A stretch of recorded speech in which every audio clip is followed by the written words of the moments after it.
malu untuk bertanya ya. Kalau kita itu udah pengalaman tapi macak keminter, majikan itu nggak seneng ya.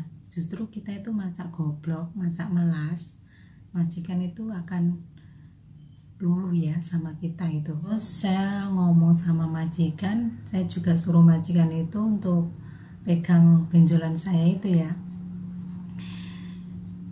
Majikan sempat bawa saya ke rumah sakit.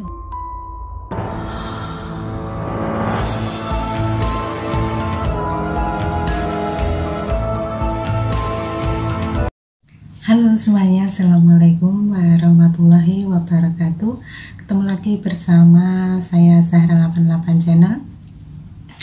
Di video kali ini saya mau berbagi pengalaman saya pertama kali datang ke Taiwan ya. Sebelumnya saya mau mengucapkan terima kasih dulu pada teman-teman semuanya yang sudah mendukung channel saya, dan yang baru bergabung saya ucapkan selamat bergabung, salam kenal dari saya dan salam persaudaraan ya. Mudah-mudahan semuanya selalu dalam keadaan sehat dan selalu dilancarkan rezekinya oleh Allah Subhanahu wa Ta'ala, amin. Oke, kita lanjut ke ceritanya ya teman-teman. Saya pertama kali datang ke Taiwan itu sekitar tahun 2008 ya. Waktu itu saya belum punya pengalaman kerja dan saya masih takut ya sama majikan. Kalau majikan suaranya itu agak keras itu saya masih takut. Dan untuk bahasa saya pun dulu juga belum bisa ngomong bahasa ya. Untuk telepon, saya dulu itu telepon pakai telepon umum itu ya, di Seven itu. Dulu nggak ada ya yang namanya WhatsApp, Line, Facebook itu nggak ada. Kalau kita nyari kenalan temen itu lewat majalah Intai ya. Dan untuk HP, saya dulu pun juga nggak punya HP ya, nggak diizin sama majikan untuk pegang HP. Dulu saya jobnya jaga akong ya, karena akongnya masih sehat. Sama ya, kerjaan saya itu bersih-bersih, terus digilir ke sana, digilir ke sini gitu. Jadi satu majikan itu 2 rumah. Dulu saya cuma kuat 2 tahun ya, karena saya punya penyakit di payudara ya. Waktu itu saya minta izin sama majikan untuk libur ya, karena saya mau periksa benjolan yang ada di payudara saya itu. Terus majikan tuh nggak izinin saya libur, karena saya itu kan masih non, kok minta libur terus gitu. Karena kan saya juga takut ya ngomong sama majikan kalau saya itu punya penyakit itu ya. Sebenarnya sih bukan penyakit ya, itu sih cuma benjolan gitu aja, bukan apa ya, bukan kanker atau tumor, itu bukan ya. Seperti daging tumbuh itu, seperti apa ya, jawane uci-uci gitu.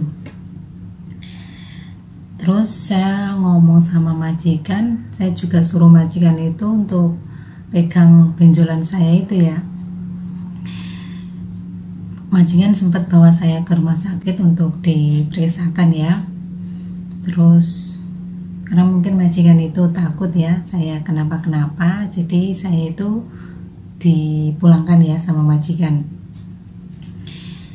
Dan alhamdulillah majikan saya itu juga baik ya.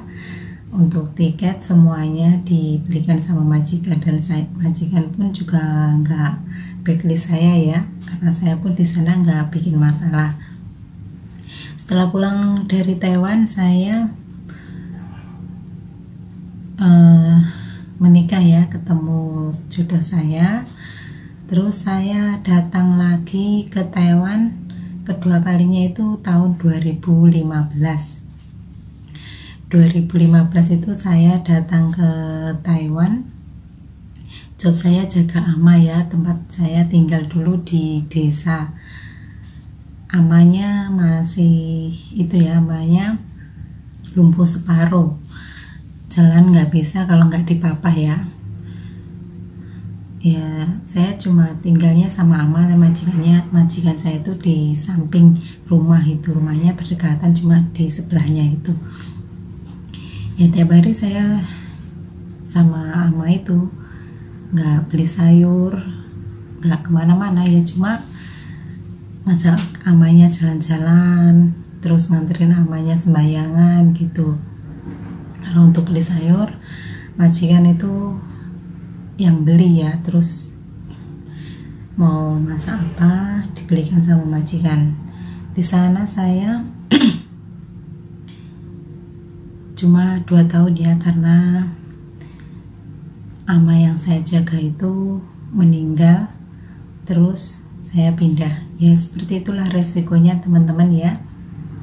Kalau jaga lansia itu kebanyakan kalau nggak pasien yang dijaga itu meninggal, mungkin juga di itu ya ditempatkan di panti jompo ya sama majikannya. Jadi resikonya kerja di Taiwan ya seperti itu, untuk yang jaga lansia ya. Terus setelah itu ama yang saya jaga meninggal, saya dikenalkan bos saya itu ke temannya bos saya itu orang kaya ya. Beliau punya pabrik dan di sana juga ada TKI Indo, TKI Vietnam, pokoknya banyak ya, pembantunya itu nggak cuma satu ya. Saya di sana merawat ama ya, amanya masih sehat ya. Namanya ikut orang kaya, ada yang enak ada yang enggak ya kerja ikut orang kaya itu. Saya di sana itu satu majikan 2 pembantu, yang satu itu Vietnam ya. Vietnamnya itu di sana 12 tahun. Dia kerjaannya banyak banget. Dia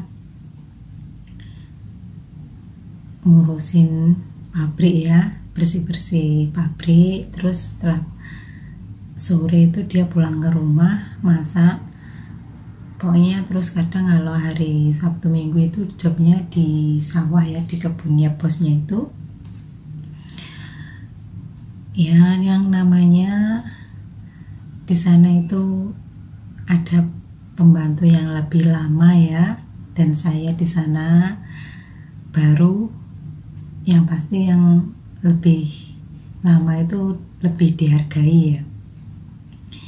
Biasanya kalau satu majikan 2 pembantu itu menurut saya nggak enak, karena kadang kalau kita bisa diajak kerja sama itu enak, kalau enggak ya yang satu itu kadang nyari muka di depan majikan itu. Terus ya saya seperti itu dulu kerja. Pembantunya yang lebih lama itu lebih pintar, dan saya pun ya cuma nurut aja itu. Terus saya di sana cuma kuat 1 tahun ya. Bukan alasannya itu ya, bukan alasan saya karena satu majikan 2 pembantu itu, bukan, karena majikan laki-laki saya itu kurang ajar ya, itu bos saya itu kurang ajar. Jadi saya minta pindah waktu itu, karena saya udah pintar ngomong ya, jadi nggak takut sama majikan ya. Alhamdulillah agent saya juga baik ya, jadi percaya apa yang saya bilang gitu. Nah, di agensi saya sekitar 2 minggu ya, pindah majikan itu saya sekitar 2 minggu di sana. Kalau tinggal di agent itu ya makan nyari sendiri, tidur pun di sana bayar. Tapi alhamdulillah agent saya itu tinggal di sana bayarnya cuma 50 NT ya, satu hari itu 50 NT untuk makan hari sendiri ya. Dan untuk hari Sabtu alhamdulillah agent saya ngasih job saya ya, disuruh bersih-bersih di tempat agent itu, kalau enggak saya dicarikan job di luar. Job di luar itu satu hari 1.000 ya. Alhamdulillah agent saya bisa mengerti ya. Setelah itu saya dapat majikan yang saya tinggal sekarang ini. Saya dapat majikan di sini saya sekarang sekitar 2 tahun ya. Ya alhamdulillah kerjaannya seperti ini, digilir ke sana digilir ke sini gitu ya. Saya beruntung ya, malah seneng rasanya itu. Kalau nggak digilir itu pengen digilir terus gitu. Kalau seperti ini rasanya hari-hari itu cepet, satu hari itu rasanya itu cepet. Apalagi kalau kita itu kerja tiap hari senyum gini, pasti rasanya tuh senang gitu loh. Nah di sini saya alhamdulillah yang saya rawat itu bos ya. Bos saya dulu pernah lumpuh, alhamdulillah udah sembuh. Terus apa nggak takut satu rumah sama majikan laki-laki doang itu. Alhamdulillah saya sudah terbiasa ya, majikan saya laki-laki ini. Pertamanya sih saya takut ya, tinggal satu rumah cuma sama majikan laki-laki doang. Lama-kelamaan alhamdulillah saya itu tahu sifat majikan saya itu gimana. Itu alhamdulillah majikan saya itu baik. Beliau itu mengajarkan saya bagaimana hidup di Taiwan itu ya. Jadi saya itu punya banyak pengalaman itu dari bos saya ini ya. Untuk libur saya alhamdulillah dikasih libur ya. Untuk majikan yang ketiga ini saya dikasih libur, tapi sekarang saya jarang ambil libur ya, karena merasa kalau libur itu habisin uang ya. Jadi saya sekarang lebih suka saya ambil libur ya Kak, lembur maksud saya. Kalau hari Minggu itu saya lembur di rumah ya, nggak libur. Kalau lembur itu majikan juga ngasih gaji ya. Kadang saya tuh kalau lemburnya di luar job saya, alhamdulillah majikan tuh ngasih uang lemburannya ya sehari sama 1.000 gitu. Itu selain gaji saya ya. Kalau gaji ya berbeda lagi, satu hari 500 berapa itu. Kalau lembur di luar sekitar 1.000 ya. Ya intinya kalau kerja di Taiwan itu pokoknya maca ndablek, maca goblok. Meskipun sudah pengalaman, jangan malu untuk bertanya ya. Kalau kita itu udah pengalaman tapi macak keminter, majikan itu nggak seneng ya. Justru kita itu macak goblok, macak melas, majikan itu akan luluh ya sama kita itu. Dan saya pun juga seperti itu. Sekarang saya terapkan seperti itu. Meskipun saya itu sebenarnya bisa ngerjain itu, tapi saya itu pura-pura nggak tahu, itu aja. Biar apa ya, majikan itu biar suka gitu sama saya. Itu cara tips saya untuk ngambil hati majikan saya ya. Karena kerja di Taiwan itu sebenarnya susah ya. Untuk teman-teman yang merawat lansia itu, yang pasiennya kadang kalau malam jarang tidur, siang pun nggak tidur, itu susah ya. Jadi untuk jadi TKW itu tetap semangat ya untuk mbak-mbak yang lain yang jadi TKW. Mudah-mudahan pulang bawa kesuksesan ya, bahwa keberhasilan dan bisa jadi kebanggaan keluarga. Oke teman-teman, terima kasih saya ucapkan yang sudah mengikuti video saya sampai di akhir video, dan saya juga mengucapkan jika ada salah maupun tutur kata yang saya ucapkan, saya mohon maaf pada teman-teman semuanya. Nah, salam sukses ya untuk kita semuanya.